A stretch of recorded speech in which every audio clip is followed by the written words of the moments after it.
எப்பிராயீம் மனுஷர். அப்பொழுது எப்பிராயீம் மனுஷர் அவனை நோக்கி, நீ மீதியானியர் மேல் யுத்தம் பண்ண போகிற போது எங்களை அழைப்பிக்கவில்லையே, இப்படி நீ எங்களுக்கு செய்தது என்ன என்று அவனோட பலத்த வாக்குவாதம் பண்ணினார்கள். அதற்கு அவன், நீங்கள் செய்ததற்கு நான் செய்தது எம்மாத்திரம்? அபியேஸ்ரியரின் திராட்சப்பழத்தின் முழு அறுப்பை பார்க்கிலும் எப்பிராயீமரின் மீதியான அறுப்பு அதிகம் அல்லவா? தேவன் உங்கள் கையிலே மீதியானியரின் அதிபதிகளாகிய ஓரேபையும் சேபையும் ஒப்புக் கொடுத்தாரே, நீங்கள் செய்ததிலும் நான் செய்யக்கூடியது எம்மாத்திரம் என்றான். இந்த வார்த்தையை அவன் சொன்னபோது அவன் மேல் இருந்த அவருடைய கோபம் ஆறிற்று. மீதியானியர் இஸ்ரவேல் புத்திரருக்கு பொதுவான சத்துருக்களாய் இருக்கிறார்கள். கிதியோன் அவர்களை ஒடுக்குகிறார். சத்துருக்கள் ஒடுங்கின பின்பு இஸ்ரவேல் புத்திரருக்குள்ளே சண்டைகள் உண்டாயிற்று.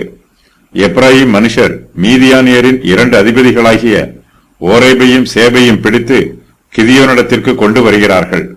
கிதியோன் இஸ்ரவேல் புத்திரர் எல்லோருக்கும் படை தளபதியாய் இருக்கிறார். எப்பிராயீம் மனுஷருடைய மனதிலே கிதியோனை குறித்து வருத்தம் உண்டாயிற்று. எப்பிராயீம் மனுஷர் கிதியோனை நோக்கி, நீ மீதியானியர் மேல் யுத்தம் பண்ண போகிற போது எங்களை அழைப்பிக்கவில்லையே, இப்படி நீ எங்களுக்கு செய்தது என்ன என்று கிதியோனோட பலத்த வாக்குவாதம் பண்ணுகிறார்கள். கிதியோன் மீதியானியர் மேல் யுத்தம் பண்ண போகிற போது எப்பிராயீம் மனுஷரை சேர்த்துக் கொள்ளவில்லை. இதனால் எப்பிராயீம் மனுஷர் மிகுந்த கோபமுற்று கிதியோனோட பலத்த வாக்குவாதம் பண்ணுகிறார்கள். கிதியோன் அவர்களுக்கு மிகவும் ஞானமாக பதில் கூறுகிறார். எப்பிராயீம் மனுஷர் கையில மீதியானியரின் அதிபதிகளாகிய ஓரேபையும் சேபையும் கர்த்தர் ஒப்புக் கொடுத்த சம்பவத்தை கூறி கிதியோன் எப்பிராயீம் மனுஷரை புகழ்ந்து பேசுகிறார். இதனால் அவர்களுடைய கோபம் ஆறிற்று. எப்பிராயீம் மனுஷருடைய வாக்குவாதத்திலே நியாயமில்லை. கிதியோன் மீதியானியர் மேல் யுத்தம் பண்ண போகிற போது தங்களை அழைப்பிக்கவில்லை என்பது எப்பிராயீம் மனுஷருடைய குற்றச்சாட்டு. எப்பிராயீம் மனுஷர் மனாசே கோத்திரத்தின் மீது பொறாமைப்படுகிறார்கள். தங்களுடைய மதிப்பும் மரியாதையும் மேன்மையும் மனாசே புத்திரரால் மங்கி போயிற்று என்று எப்பிராயீம் மனுஷர் நினைக்கிறார்கள். எப்பிராயீம் மனுஷர் கிதியோனோடு பலத்த வாக்குவாதம் பண்ணுகிறார்கள். ஆனால் அவர்களுடைய வாக்குவாதத்தில் நீதி இல்லை. கர்த்தரே கிதியோனை தம்முடைய ஊழியக்காரராக எழுப்பினார். கிதியோன் மீதியானியரின் கையில் இருந்து இஸ்ரவேல் புத்திரரை ரட்சித்தார். கிதியோன் ஒருபோதும் தன்னுடைய சுய மகிமையை தேடவில்லை. கர்த்தரே இஸ்ரவேல் புத்திரருக்காக யுத்தம் பண்ணுகிறார். கர்த்தருடைய கட்டளையின் பிரகாரம் கிதியோன் ஒவ்வொரு காரியமாக செய்து முடிக்கிறார். யுத்தம் கர்த்தருடையது. ஆகையினால் எப்பிராயீம் மனுஷர் கிதியோனோடு வாக்குவாதம் பண்ணக்கூடாது.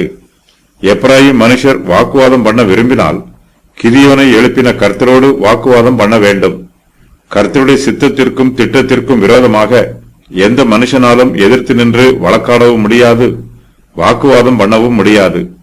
கர்த்தர் தம்முடைய கிரியைகள் எல்லாவற்றிலும் நீதியும் நியாயமும் உண்மையும் உள்ளவர். எப்பிராயீம் மனுஷர் கிதியோனோட வாக்குவாதம் பண்ணும்போது அவர்கள் கர்த்தருடைய தெய்வீக சித்தத்திற்கு விரோதமாக வாக்குவாதம் பண்ணுகிறார்கள்.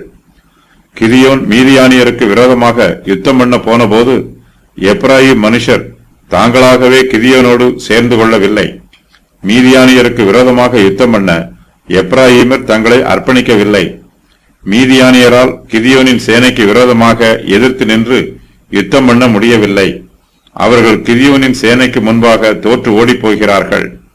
கிதியோன் மீதியானியருக்கு விரோதமாக இஸ்ரவேல் புத்திரரை கூட்டிச் சேர்த்தபோது எப்பிராயீம் மனுஷர் தாங்களாகவே முன்வந்து கிதியோனோடு சேர்ந்து கொள்ளவில்லை.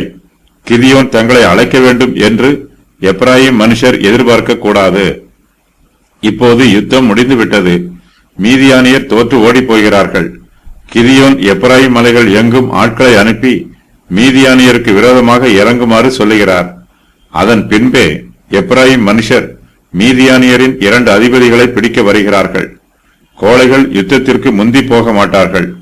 யுத்தத்திலே எல்லா ஆபத்துக்களும் நீங்கி போயிற்று என்பதை உறுதி பண்ணிய பின்பு கோழைகள் தங்களை வீரர்கள் போல காண்பித்துக் கொள்வார்கள்.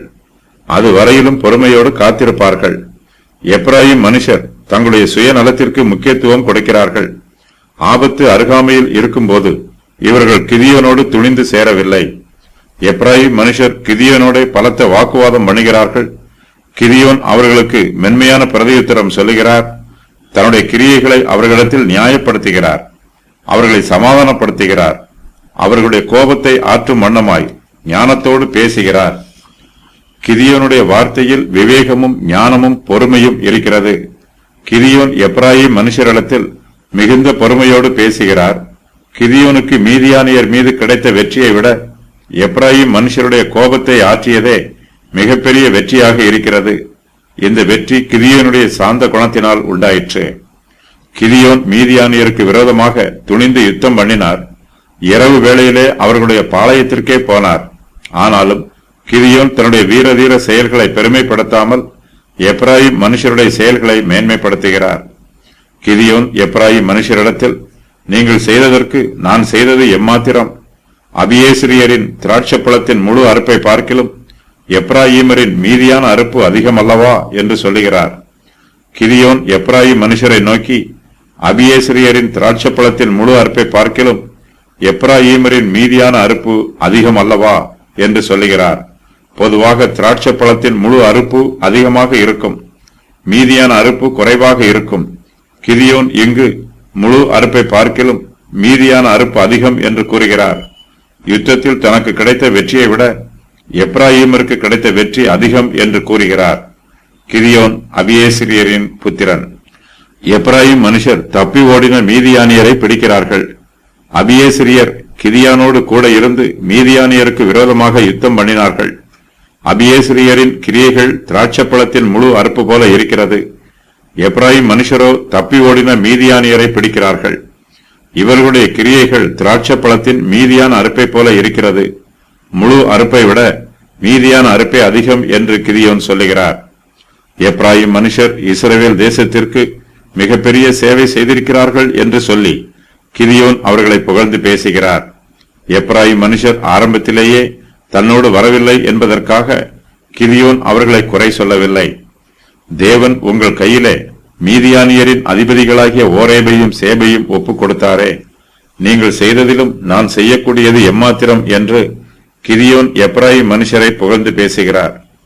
கிதியோன் எப்ராயிம் மனுஷரிடத்தில் இந்த வார்த்தையை சொன்னபோது எப்ராயிம் மனுஷருக்கு கிதியோன் மேல் இருந்த அவர்களுடைய கோபம் ஆறிற்று. சத்துருக்களோடு யுத்தம் பண்ணி வெற்றி பெறுவதை விட அந்த வெற்றியை தங்களுக்கு சொந்தமாக்கி கொண்டு அதன் சந்தோஷத்தை பூரணமாய் அனுபவிப்பதே மிகவும் மேன்மையானது. ஒரு மீனை தூண்டில் போட்டு பிடிப்பதை விட தூண்டிலில் விழுந்த மீனை லாவகமாக எடுத்து அதை நம்முடைய கூடையில் போடுவதுதான் நமக்கு ஆசீர்வாதமாக இருக்கும். நாம் எத்தனை மீன்களை பிடித்தாலும் அந்த மீன்களை நம்முடைய கூடையில் பாதுகாப்பாக போடவில்லை என்றால் நமக்கு ஒரு பிரயோஜனமும் இல்லை. கிதியோனுடைய நல்ல சுபாவத்தை நமக்கு சொந்தமாக்கி கொள்ள வேண்டும். நமக்கு விரோதமாக எழும்பும் பொறாமைகளையும் மனக்கசப்புகளையும் நீக்க வேண்டும் என்றால் நாம் மனத்தாழ்மையோடு இருக்க வேண்டும். மென்மையான பிரதியுத்தரம் தேவையில்லாத வாக்குவாதங்களை தவிர்க்கும். எப்ராயிம் மனுஷர் ஆரம்பத்தில் கிதியோனோடு பலத்த வாக்குவாதம் பண்ணினார்கள். அவர்கள் கிதியோன் சொன்ன பிரதியுத்தர வார்த்தைகளை கேட்டபோது அவர்களுக்கு கிதியோன் மேல் இருந்த கோபம் ஆறிற்று. மெதுவான பிரதியுத்தரம் உக்கிரத்தை மாற்றும், கடும் சொற்களோ கோபத்தை எழுப்பும். நாவு அறிவை உபயோகப்படுத்தும், மூடரின் வாயோ புத்தியீனத்தை கக்கும். நீதிமொழிகள் 15:1-2.